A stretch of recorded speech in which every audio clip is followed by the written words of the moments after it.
Welcome to Hits Different. Lee hee hee. I'm Ryan, and that's Molly. In today's episode, we're going to talk about the since deleted post from Taylor's record label hinting at what she might be working on next. Plus, all the Easter eggs that Swifties found in a promo that Taylor Nation posted. And the Tortured Poets Department turns 1 this week. We're going to share how we're celebrating and how you can too. Also, make sure to subscribe on YouTube or follow us wherever you're listening to this podcast. Thank you so much to everyone who's joined our Patreon or become a member here on YouTube. It's the best way to support our channel, and we are so thankful to all of you. If you're interested in joining, the information for how to do that will be in the description of this episode. We also wanted to go ahead and let you know we're going to have a special bonus episode coming out on Saturday to properly celebrate 1 year of the Tortured Poets Department, the 1 year anniversary of this album that changed our lives. Which brings me to, if you didn't see the news, Taylor Nation posted today, the day we're recording this, which for full disclosure is Monday night, just in case anything crazy happens. Taylor Nation has started celebrating the birthday week of the Tortured Poets Department. They posted, join the department this week to celebrate hashtag 1 year of TSTTPD, where we act like it's hashtag TSTTPD's birthday every day. It's a lot of hashtags there, Taylor Nation. TSTTPD. It's a tongue twister. TSTTPD, TSTTPD, TSTTPD. Literally, I was reading the hashtag earlier. I was like, TS Taylor Swift. I was like, oh yeah. I'm like, it's not that hard, but like, anyway. We digress. Yeah. So, because all we do is overanalyze Taylor Nation's post, not just us, everyone, since, we're in the drought. When they talk about every day and like this week, we know like, all right, every day this week, something's happening, but like they will be posting cryptic stuff. That's definitely what I was thinking. Why did they make the point to post it on the Monday of the anniversary week, which the 1 year anniversary of Tortured Poets is Saturday, the 19th. So they're intentionally starting this celebration early and noting every day we're going to act like it's their birthday. I'm like, technically, if it's Monday, you just counted to 6, didn't you? Technically, if it's Monday, that's 5 days till Saturday. Right? Not It depends 6. on how you count. Right? Everyone counts differently. It's like, do you include the day you're counting to or not?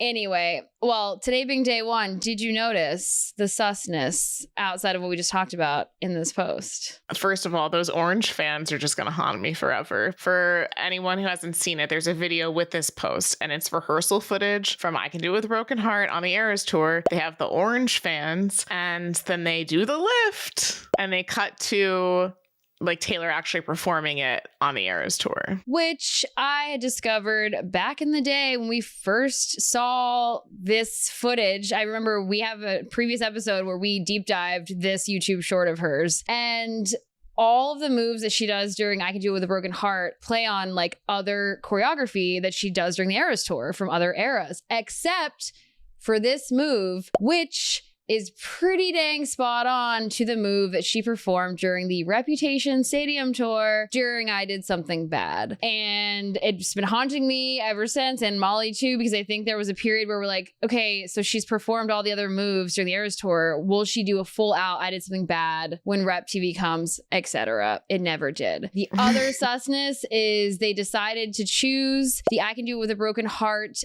outfit being black and gold. Why? Oh, like the footage from the Eras tour was black and gold. They could have picked any other combo, and they chose the most rep one of all of them. Not the all gold, which RIP will never see. But they picked the second most rep one. I didn't notice that part. That's a good catch. Yeah.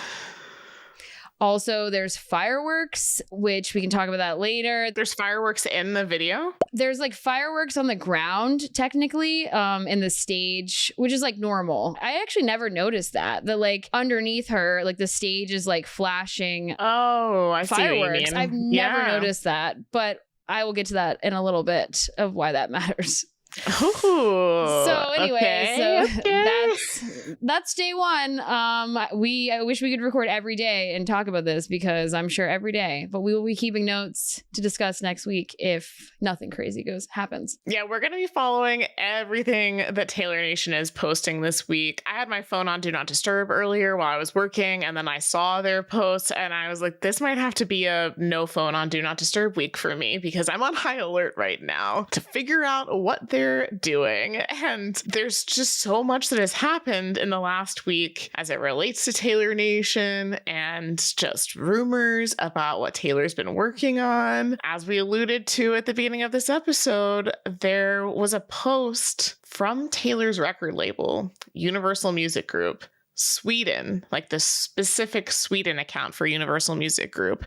They posted a reel with an interview from a Swedish DJ. His name is Jacob Kriborn. I don't know 100% if I'm pronouncing that correctly, so apologies if I'm not. But in this clip, which is in Swedish, by the way, of course the Swifties have like translated all of this and figured it out. But in this clip that's in Swedish, he's talking about how he was trying to work with a different Swedish conductor producer named Eric Arvinder. And he says that Eric had to finish working on the new Taylor Swift album before he could be available to work with him. All of a sudden, everyone starts figuring this out, seeing it, circulating the clip, and then it gets deleted by the Universal Records Music Group Sweden account. Removed. And the social media person was fired. No, we're just kidding. But I mean, don't they know if they even speak of Taylor Swift, it will spread? The people will, even if it's in another language, the people will find out. You know, you hear Taylor Swift, you see her, and yeah, the Swifties found it. Well, it had subtitles on it that were in Swedish, just like how most social edited videos have now. Like they'll have the words so that if you're scrolling and you don't have your sound on, you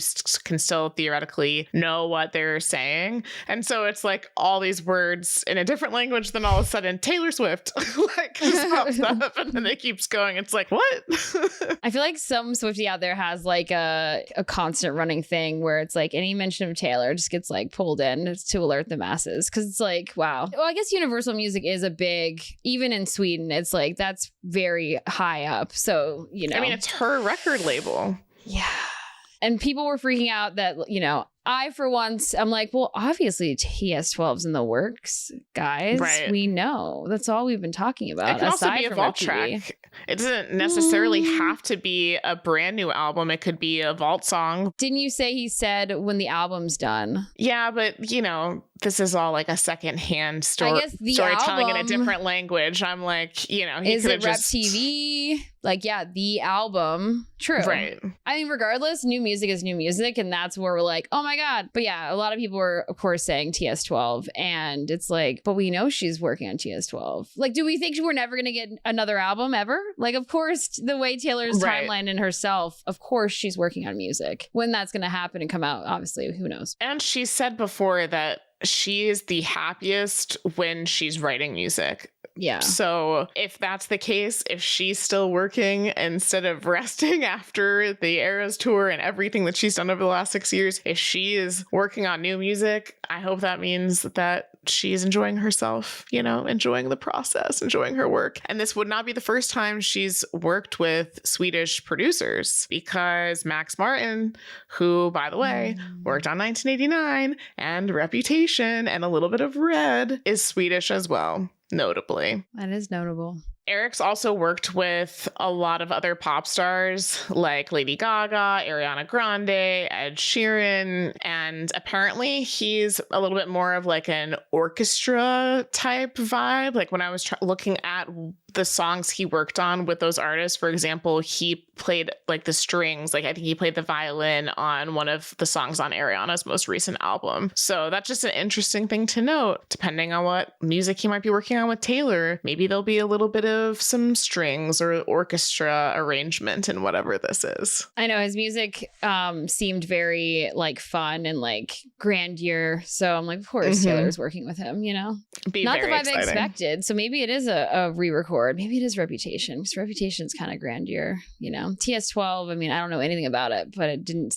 seem like that's what it would be for in terms of the melody or instruments used, but I also have no idea what it's going to sound like. We don't so know. literally have no idea. Who knows what the sound of TS12 will be like? And then of course there could be strings on vault tracks for debut. So you never know. You never know. But, the most recent album release being Tortured Poets, and the fact that it's the Tortured Poets birthday week, leading a whole week in advance, not a fortnight, just 1 week in advance of Tortured Poets' birthday. We got the Record Store Day vinyl, which is right behind me. I'm going to grab it so I can show you guys. Voila! Record Store Day was a success for me. I wasn't able to get literally any of the other albums that I was looking for. I wanted Gracie live from Radio City Music Hall. I wanted the Griff live album. Didn't get any of those, but at least I got Fortnight. She cute. I love how it looks like a little photo. Little photos of Taylor and Posty on the back. For anyone who's listening, That's I'm showing the cute. vinyl to Ryan. And then, it's just a little guy. So I always take my Record Store Day sticker off and put it on something else, from the plastic. And then it's just a tiny little white disc that I will show to camera. Yeah, just a little baby. I also really like how the vinyl art is an homage to the scene in the Style music video from the OG 1989 album. So you see it right out the gate in the video. Yeah, it's the exact same bun, the exact same profile, which makes sense. It's her profile, but still, it's the bun. And then she's holding the book that is the Book of Us, which was another Easter egg. For the Gracie collab that she ended up doing, the song called Us. Yeah, which is also a double, the story of us. It's there's so much going on in that music video. Mm-hmm. And the fact that Gracie's album went on to be called The Secret of Us. There's so many. There's so much.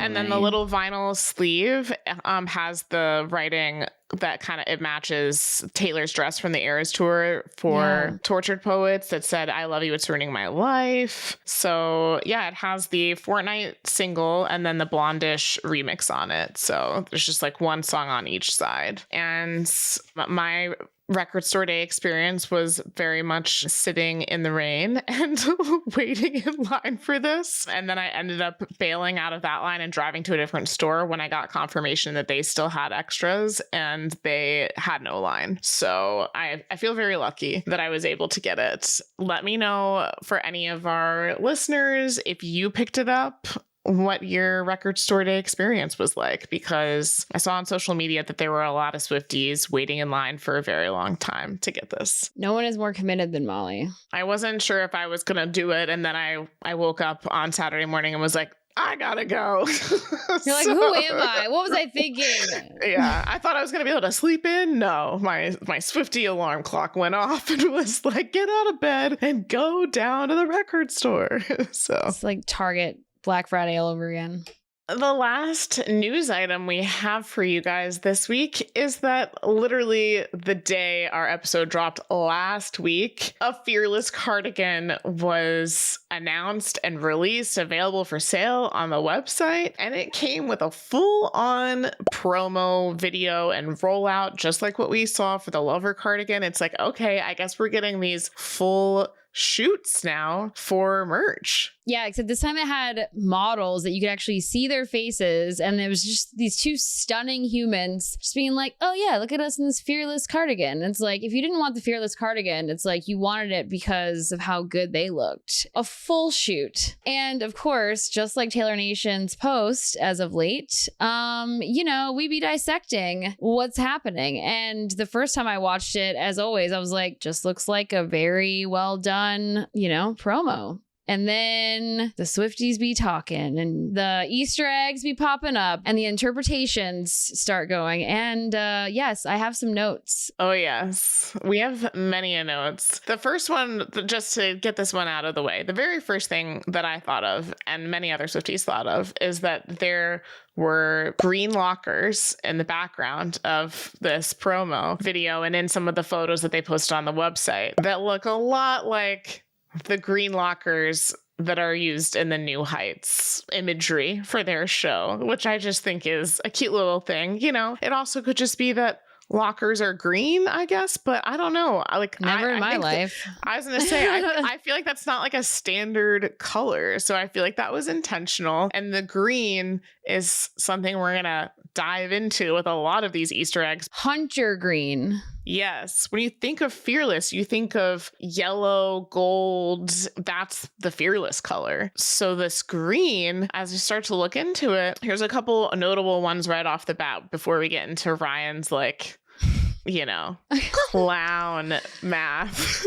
The cover of the Our Song single artwork for debut was Taylor sitting in front of a chalkboard, a green chalkboard. In this promo video, they're in front of a green chalkboard. Which that's normal. Yeah, chalkboards, I guess, are more normally green. They're black, but still. Green's like old school. Right. You know, it was giving nostalgia vibes, which, you know, go back to high school with me is like, you know, what Taylor always would say on the Eras tour when going into Fearless. But that was like when we were going into the Fearless era on the Eras tour.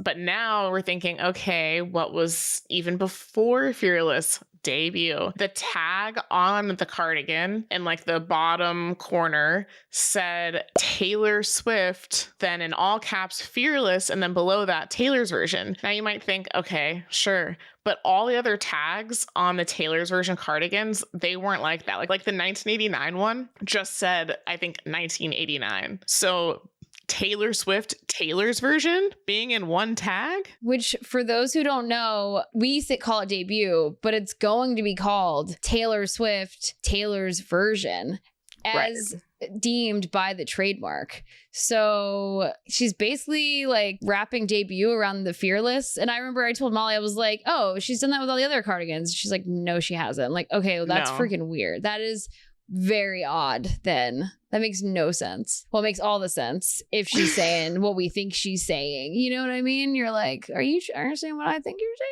Are you picking up what I'm putting down? She's like, guys, how can I make it more obvious? Yeah. It's like, I'm talking about debut. Hello. And you're like, but why? She's like out here wearing a snake necklace. And then she's like literally putting debut's like name on like a Fearless cardigan. It's like, we get it, Taylor. We get it. Debut and Rev TV is on the horizon, but we still have no idea how close that horizon is, you know? It's literally like the Spider-Man meme right now for all of what could come next. It's like some Swifties are pointing at debut, some are pointing at Rep, the others are pointing at TS12. I don't know which way it's gonna go. Debutation. I feel like she's intentionally almost at this point putting Easter eggs out for everything just to be like, have fun. Yeah. My last note is just that under the Fearless cardigan, the model seems to be wearing a matching green set, which is just hilarious if you think about the fact that we never got the matching green set of the 1989 outfits on the Eras tour. Here you go. She's wearing, it's like cropped and everything.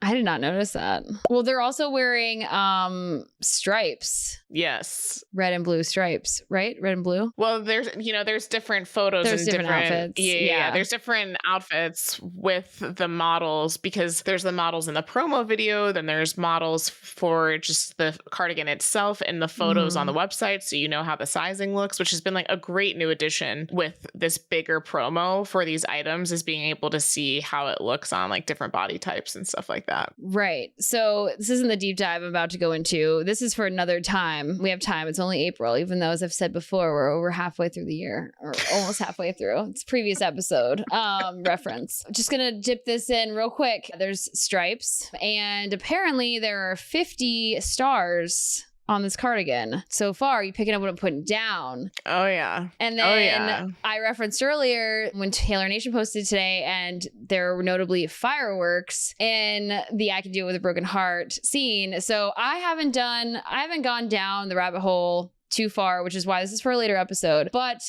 one of the clown dates that people are speculating about is July 4th. For those who aren't in America, you're like, stars and stripes. I don't get it. It's like the American flag. 50 stars on the American flag. Yeah. It's also a lyric from Endgame. After the storm, something was born on the 4th of July. 4th of July. If you go back and look at the post that Taylor posted on Instagram 2 years ago after July 4th. Is her funniest Instagram post of all time now in context. But she posted a photo of her and the Haim sisters and Selena and other friends celebrating the 4th of July. She said, "Happy belated Independence Day from your local independent girlies." And then like, "See you tonight, Kansas City," which is, you know, goes on to be literally that concert weekend is like when, you know, Travis ended up not being able to meet Taylor. He wanted to give her the friendship bracelet. It starts this whole thing, which is why it's so funny that she literally posted about being single. And then,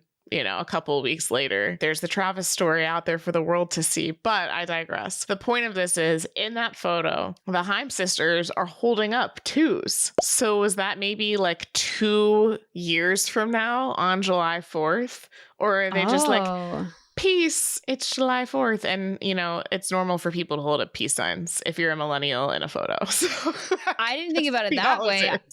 I thought about, because you know, debutation is on the brain. So anytime I see twos, I'm thinking like what the two meant for TTPD, which meant 2 albums. But that's an interesting take as well. 2 years. But also this years. was pre-Tortured Poets when she posted this. That could have been our first 2 for the double album of Tortured Poets also. Who knows? I don't know about that. Or it's just a peace sign. Okay, girlies, put up twos because it's going to foreshadow something 2 years, or I guess only 1 year at that point. But I mean, who freaking knows? But yes, that one's a little like, you know, people were diving way deeper into that photo beyond the twos. I was like, all right, guys, we've lost the plot. We've lost it.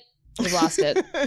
Okay, it's just a photo of her and her besties. And the coolest part is what Molly mentioned about the Travis thing. Other than that, like, let's just pull it back, which is saying a lot for me. I'm like, okay, I'm trying to get better. This is what happens when you clown for multiple years. You're like, all right, we're entering the danger zone. Let's just pull it back a little bit. We've gone too far. As I'm about to drop, so I'm about to be like, okay, I've got the notepad with the notes. You know what that means? I'm such a hypocrite. All right. I think I've seen this film before. So the Hunter Green led people down this road of a TikTok that Taylor made back in 2021. Okay. Like, it was during fall. It was right after she came out with Red, Taylor's version. And it was her doing another throwback. It's like a double throwback, a throwback to the OG Red from a Tumblr post that she wrote. And at the time when it came out, you're like, cute. What's crazy, I mean, there's a lot of crazy things about this like little Tumblr post, and we can link to the TikTok in the description of this episode. First thing is she's wearing all these different things because the Tumblr post is talking about like fall's amazing, and it's talking about hats and scarves and knee socks. So she's like doing that in the video and wearing all the things, but she points to each item, and each item is a different color. Mind you, before we got 1989 Taylor's version, before Speak Now Taylor's version, all the stuff. And she points in order of a purple hat, which we got Speak Now next after Red. Then she points to a blue scarf, which we got 1989 after that. Then she points to Hunter Green knee socks, which after everything we just said is giving debut, would mean debut is next. And then she points to black tights and has like black boots on. But the kicker at the end of all of that ordered reveal, she hits you with the 2.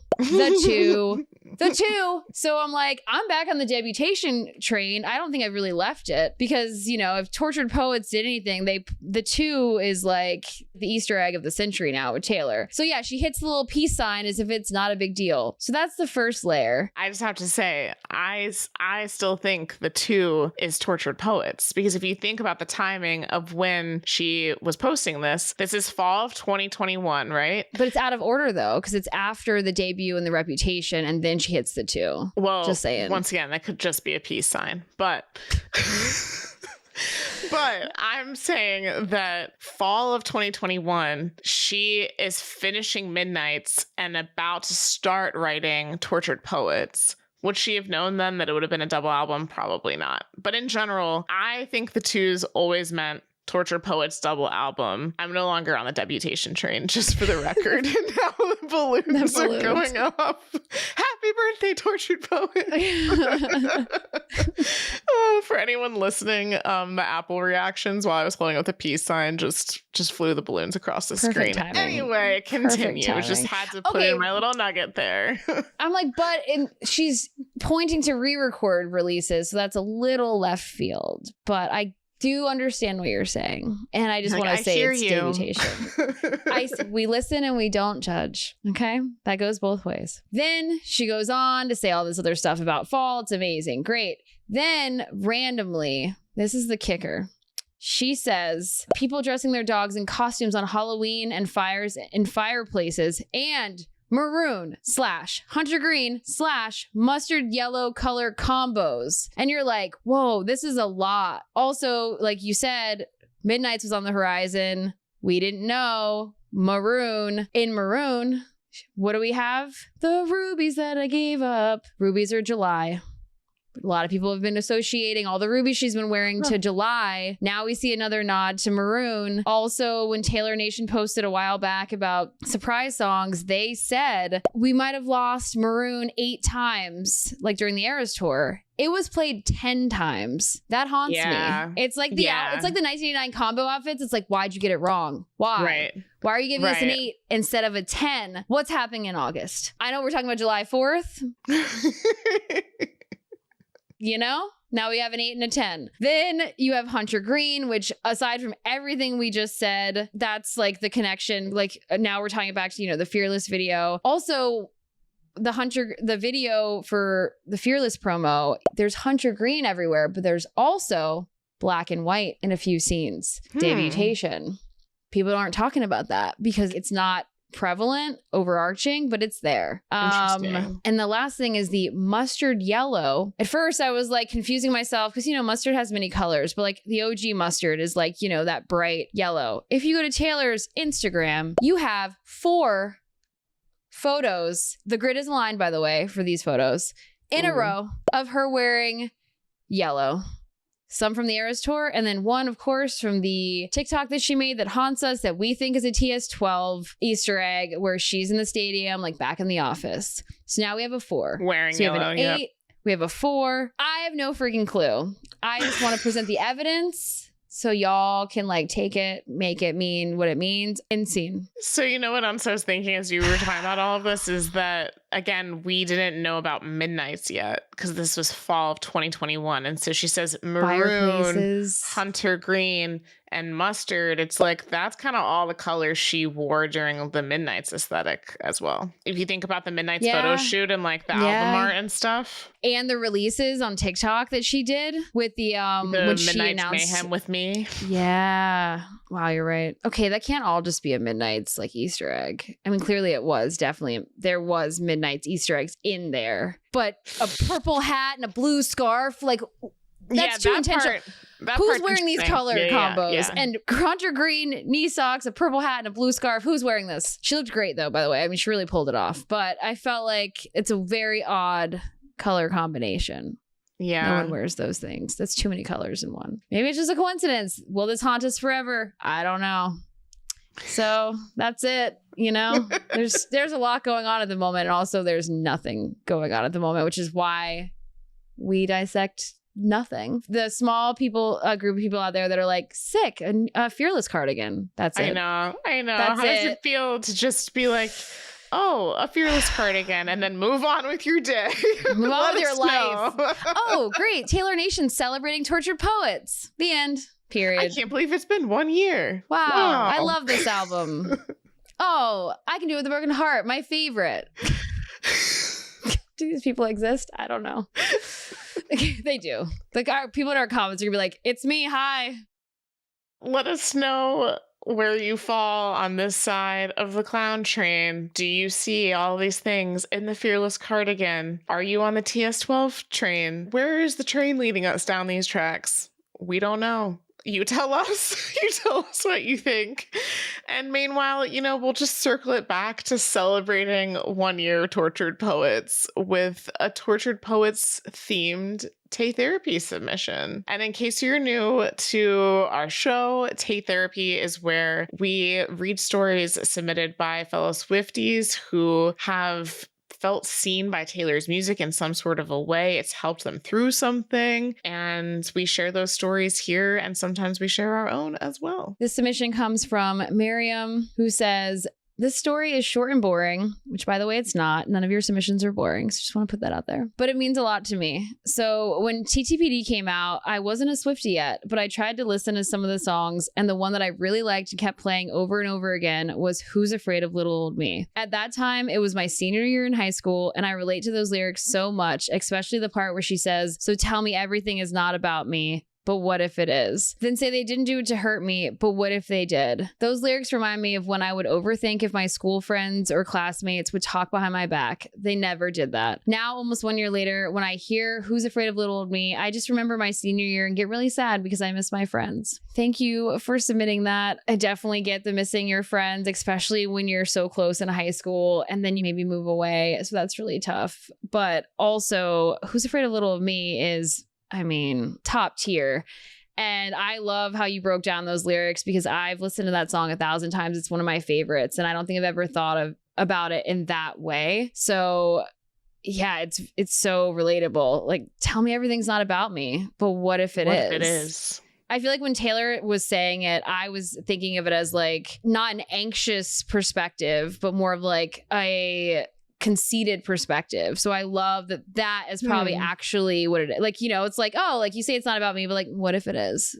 You know? And it's like, interesting. Definitely not what she meant, probably. It's like, actually, my anxiety says, like, but what if it is? And they say they didn't do it to hurt me, but like, what if they did? Yeah, I think I've always viewed it more from the anxious perspective or the literal perspective when applying it to Taylor. You know how people try and say this to Swifties, like, not everything's about Taylor Swift, or like, not everything has to lead back to Taylor Swift. And it's like, okay, but other people bring her name into things for clickbait. She doesn't make everything about herself. The media does, and the general public. And so like that's kind of how I viewed the line originally. For example, people giving her a hard time for going to football games. It's like Taylor is not asking the media to cut to her in the box after every play, but the media is making it about her. But then when you apply it to yourself, it's like, yeah, you're always going to be the center of your own universe and think things are about you even if they're not. But then also there are going to be times where it's like, but it was about me. Maybe this thing was intentional to hurt me. How do I know? How do I know if it wasn't meant to hurt me or not, even if it did? Yeah, it's pretty crazy because most people walk around with that fear of like, oh, like they're judging me, or, you know, just creating this whole narrative in their head. But if we all have that, it's like, spoiler, no one is actually thinking about you at all in that way. Yeah. And I definitely understand that feeling of in high school or just with a group of friends, no matter what stage in life that you're in, people get that imposter syndrome of, are they really my friends? Do they really like me? Do they hang out without me? You know, that kind of a thing. And so I'm glad that it seems like at this point, a year later, you know that wasn't the situation. And now, you know, you have that feeling of nostalgia of like, man, I just wish I could be with my friends again. So we're sending a big Swiftie hug out to you. You're doing better than me. As someone with an anxious attachment style, I'm like still working through that, you know? Also, I want to know, you said that you weren't a Swiftie yet when TTBD first came out. So does that mean that you are now? Because it sounds like it, because you were writing into the Swiftie podcast. So welcome. We're celebrating 1 year of you being a Swiftie as well. That is so exciting. I feel like joining the fandom at Tortured Poets is like a great place to start because it encompasses all of her previous work, in my opinion. So welcome to the Clown Show. You're here still early. There's still so much to come. So happy you're here. And we want to hear more Tortured Poets themed Tay Therapy stories. If you have any, please submit them. We have a couple that we're going to be sharing over the next couple of weeks because the Tortured Poets birthday celebration is not going to stop this Saturday. It's going to continue. We have some ideas about how we want to keep celebrating this iconic album, and sharing your stories and how the album impacted you is a big part of that celebration. And in the spirit of Tortured Poets 1 year anniversary, we have a bonus episode coming to you guys this Saturday, so stay tuned. And coming next week, we have some big news about our podcast that we cannot wait to share with you, so make sure to subscribe or follow us wherever you're listening to this podcast. Thanks for watching and for listening. Bye.